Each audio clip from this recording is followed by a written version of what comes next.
बोलो जय श्री कृष्ण भगवान की जय। और श्रीमद् भागवत गीता की इससे पहले मैं दशावतार भगवान की प्रभु के दशावतार के बारे में पढ़ूंगी। पहला अवतार है मत्स्य अवतार। प्राचीन काल में सत्यव्रत नाम के एक राजा थे। वे बड़े ही उदार और भगवान के परम भक्त थे। एक दिन वे कृतमाला नदी में तर्पण कर रहे थे। उसी समय उनकी अंजलि में एक छोटी सी मछली आ गई। उसने अपने रक्षा की पुकार की। उस मछली की बात सुनकर राजा उसे कमंडलों में अपने आश्रम लेकर आए। कमंडलों में वह इतनी बढ़ गई कि पुनः उसे एक बड़े मटके में रखना पड़ा। थोड़ी देर बाद वह उससे भी बड़ी हो गई और मटका छोटा पड़ने लगा।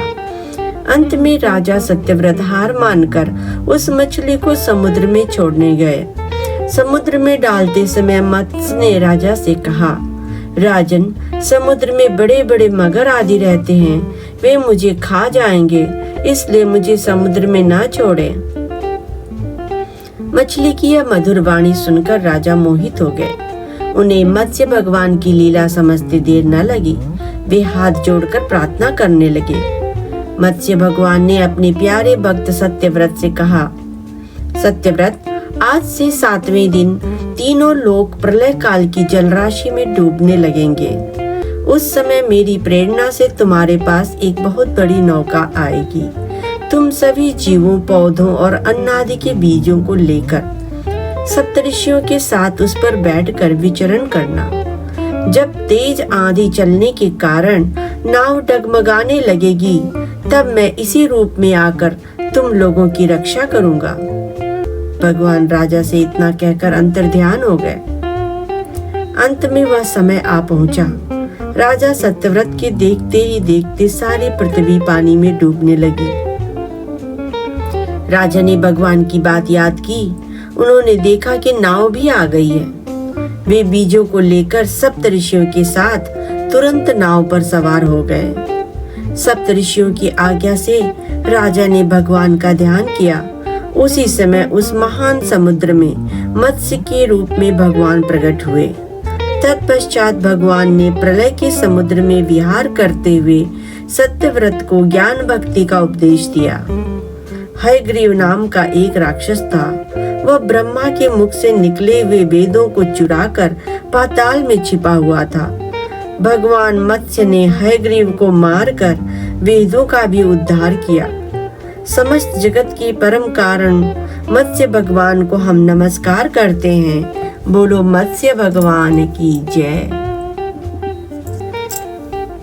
कच्छप अवतार। पुराने समय की बात है। देवताओं और राक्षसों में आपसी मतभेद के कारण शत्रुता बढ़ गई। आए दिन दोनों पक्षों में लड़ाई होती रहती थी। एक दिन राक्षसों के आक्रमण से सभी देवता भयभीत हो गए। वे भागते भागते ब्रह्मा जी के पास गए। ब्रह्मा जी की राय से सभी लोग जगत गुरु की शरण में जाकर प्रार्थना करने लगे। देवताओं की प्रार्थना से प्रसन्न होकर भगवान ने कहा, देवताओं, तुम लोग दानवराज बलि से प्रेम पूर्वक मिलो। उनको ही अपना नेता मानकर समुद्र मंथन की तैयारी करो। समुद्र मंथन के अंत में अमृत निकलेगा। उसे पीकर तुम लोग अमर हो जाओगे। यह कहकर भगवान अंतर्ध्यान हो गए। इसके बाद देवताओं ने बलि को नेता मानकर वासुकी नाग को रस्सी और मंदराचल पर्वत को मथानी बनाकर समुद्र मंथन शुरू किया। परंतु जैसे ही मंथन शुरू हुआ कि मंदराचल ही समुद्र में डूबने लगा। सभी लोग परेशान हो गए। अंत में निराश होकर लोगों ने भगवान का सहारा लिया। भगवान तो सब जानते ही थे। उन्होंने हंसकर कहा, सब कार्यों के प्रारंभ में गणेश जी की पूजा करनी चाहिए। बिना उनकी पूजा के कार्य सिद्ध नहीं होता। यह सुनकर वे लोग गणेश जी की पूजा करने लगे। उधर गणेश जी की पूजा हो रही थी, इधर लीलाधारी भगवान ने कच्छप रूप धारण कर मंदराचल को अपनी पीठ पर उठा लिया। तत्पश्चात समुद्र मंथन शुरू हुआ। मथते मथते बहुत देर हो गई, अमृत न निकला। तब भगवान ने सहस्त्रबाहु होकर स्वयं ही दोनों तरफ से मथना प्रारंभ किया। सहस्त्रबाहु मतलब 1000 हाथ लेकर। उसी समय हलाहल विष निकला, जिसे पीकर भगवान शिव नीलकंठ कहलाए। इसी प्रकार कामधेनु, उच्चैश्रवा नामक घोड़ा, ऐरावत हाथी, कौस्तुभमणि, कल्पवृक्ष, अप्सराएं, भगवती लक्ष्मी, वारुणी, धनुष, चंद्रमा, शंख, धन्वंतरी और अंत में अमृत निकला। अमृत के लिए देवता और दानव दोनों झगड़ने लगे। तब भगवान ने अपनी लीला से अमृत देवताओं को ही दे दिया। अमृत पीकर देवता लोग अमर हो गए। वे युद्ध में विजयी हुए। विजयी देवता बार बार कच्छप भगवान की स्तुति करने लगे। उनकी स्तुति से प्रसन्न होकर भगवान ने कहा, देवताओं, जो लोग भगवान के आश्रित होकर कर्म करते हैं वे ही देवता कहलाते हैं। उन्हें ही सच्ची सुख, शांति और अमृत या अमृत तत्व की प्राप्ति होती है। किंतु जो अभिमान के सहारे कर्म करते हैं उन्हें कभी भी अमृत की प्राप्ति नहीं हो सकती। यह कहकर भगवान कच्छप अंतर्ध्यान हो गए। भक्तों के परम हितैषी कच्छप भगवान को हम सब नमस्कार करते हैं। बोलो कच्छप भगवान की जय। वाराह अवतार। अनंत भगवान ने प्रलय के जल में डूबी हुई पृथ्वी का उद्धार करने के लिए वाराह का शरीर का धारण किया। वाराह शरीर धारण किया। कहा जाता है कि एक दिन स्वयंभू मनु ने बड़ी नम्रता से हाथ जोड़कर अपने पिता ब्रह्मा जी से कहा, पिताजी, एकमात्र आप ही समस्त जीवों के जन्मदाता हैं।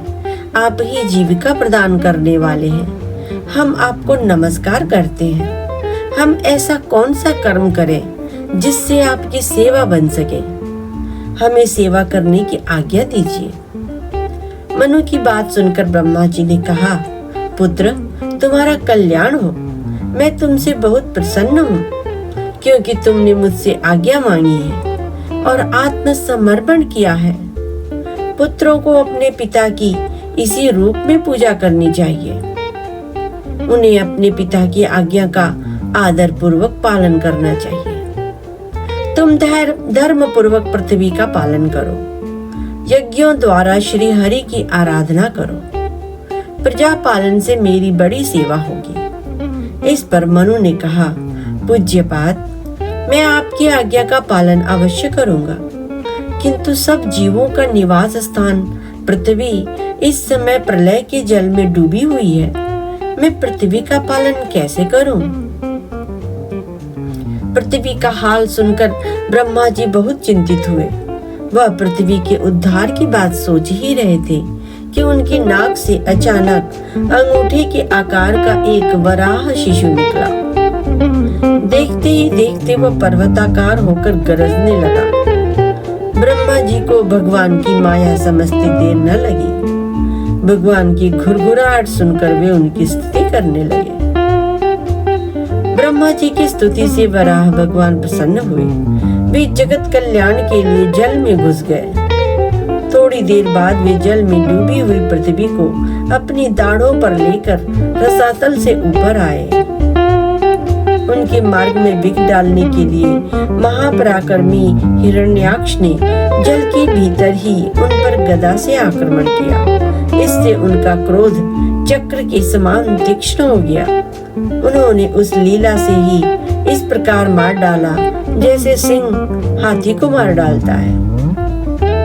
जल से बाहर निकले हुए भगवान को देखकर ब्रह्मा आदि देवता हाथ जोड़कर उनकी स्तुति करने लगे। इससे प्रसन्न होकर वराह भगवान ने अपने खुरों से जल को रोककर उस पर पृथ्वी को स्थापित कर दिया। पृथ्वी का उद्धार करने वाले वराह भगवान को हम सब नमस्कार करते हैं। बोलो वराह भगवान की जय। नरसिंह अवतार। हिरण्याक्ष के वध से उसका भाई हिरण्यकशिपु बहुत दुखी हुआ। वह भगवान का घोर विरोधी बन गया। उसने अजेय बनने की भावना से कठोर तप किया। उसे देवता, मनुष्य, पशु आदि से न मरने का वरदान मिला। वरदान पाकर वह अजेय हो गया। हिरण्यकश्यप का शासन इतना कठोर था कि देव दानव सभी उसके चरणों की वंदना करते रहते थे। भगवान की पूजा करने वालों को वह कठोर दंड देता था। उसके शासन से सब लोक और परलोक लोकपाल भी घबरा गए। जब उन्हें और कोई सहारा न मिला तब वे भगवान की प्रार्थना करने लगे। देवताओं की स्तुति से प्रसन्न होकर नारायण ने हिरण्यकशिप के वध का आश्वासन दिया। दैत्यराज का अत्याचार दिनों दिन बढ़ता गया, यहाँ तक कि वह अपने ही पुत्र प्रहलाद को भगवान का नाम लेने के कारण तरह तरह का कष्ट देने लगा। प्रहलाद बचपन से ही खेल कूद छोड़कर भगवान के ध्यान में तन्मय हो जाया करते थे। वे भगवान के परम प्रेमी भक्त थे। वे समय समय पर असुर बालकों को धर्म का उपदेश देते रहते थे। असुर बालकों को उपदेश देने की बात सुनकर हिरण्यकशिप बहुत क्रोधित हुआ। उसने प्रहलाद को दरबार में बुलाया। प्रहलाद बड़ी नम्रता से हाथ जोड़कर चुपचाप दैत्यराज के सामने खड़े हो गए। उन्हें देखकर दैत्यराज ने डांटते हुए कहा,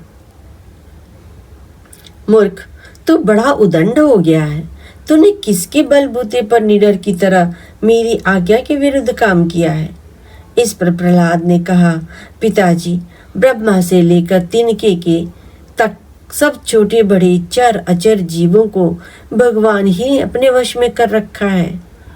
वही परमेश्वर ही अपनी शक्तियों के द्वारा इस विश्व की रचना की है और रक्षा और संहार भी करते हैं। आप अपना वह आसुर भाव छोड़ दीजिए, अपने मन को सबके प्रति उदार बनाइए। प्रहलाद की बात को सुनकर हिरण्यकशिपु का शरीर क्रोध के मारे थर थर कांपने लगा। उसने प्रहलाद से कहा, रे मंदबुद्धि, तेरी बहन बहकने की अब हद हो गई है। यदि तेरा भगवान हर जगह है तो बता, इस खंबे में क्यों नहीं दिखता? यह कहकर क्रोध से तमतमाया हुआ वह स्वयं तलवार लेकर सिंहासन से कूद पड़ा। उसने बड़े जोर से उस खंबे को एक घूंसा मारी। उसी समय उस खंबे के भीतर से नरसिंह भगवान प्रकट हुए। उनका आधा शरीर सिंह का और आधा मनुष्य के रूप में था। क्षण मात्र में ही लीलाधारी नरसिंह भगवान ने हिरण्यकशिपु की जीवन लीला समाप्त कर दी और अपने प्रिय भक्त प्रहलाद की रक्षा की। सर्वव्यापक नरसिंह भगवान को हम सब नमस्कार करते हैं। जय श्री नरसिंह भगवान की जय।